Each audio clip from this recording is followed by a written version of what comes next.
Grab your phone, a charger, and some snacks. That's packing for a road trip today. But 3,000 years ago, crossing this landscape meant packing enough water to survive week-long stretches of blistering heat and carrying the weapons needed to fend off bandits. It makes you wonder, why would anyone willingly drag themselves through one of the most hostile, contested patches of dirt on the planet? This map shows the geography that defined the ancient world. Here is Africa, and over here is Asia. Right between them is the Sinai Peninsula.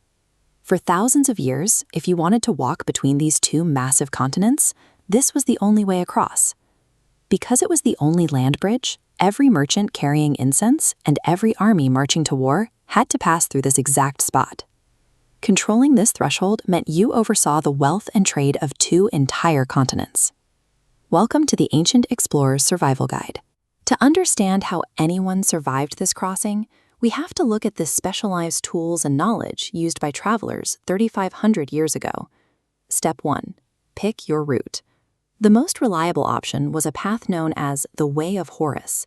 You can think of it as a coastal highway running right along the Mediterranean. This map shows how that coastal strip functioned. It linked the massive wealth of the Egyptian pharaohs directly to their powerful rivals in the east. Gold, grain, and soldiers moved along this corridor every single day. But even on the main road, the logistics were punishing. Natural wells are rare here. You had to carry every drop of water. And because the ground is soft, shifting sand, every step requires extra energy just to pull your foot back out. If you drifted too far south to avoid the highway traffic, you risked dying of thirst in the deep desert.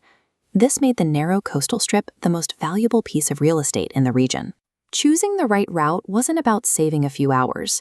It was a simple choice between reaching a market with your goods or never being heard from again. Because these roads were so profitable, the Egyptian pharaohs treated them as massive financial investments that required constant protection. To secure their borders, they built a chain of huge mud brick fortresses like this one. If you wanted to use the highway, you had to stop at these checkpoints, submit to inspections, and pay tolls to the pharaoh soldiers. But an army is only as good as its supplies. The people who actually mastered this landscape were the local nomadic tribes. They knew the hidden landmarks and the subtle signs of water. Even the most powerful generals and wealthiest merchants were dependent on these local guides. Without them, an imperial army could get lost and perish just a few miles from safety. It is a striking irony. The mightiest empires on Earth had to rely on desert nomads to keep their global networks functioning. For the third step, we're heading away from the coast and into the southern mountains of the interior. This leads us to Serabit el-Qadim. These mountains were valuable because they were filled with copper and brilliant blue turquoise. Mining these treasures was grueling work. Egyptian bosses and Canaanite workers lived and worked together here.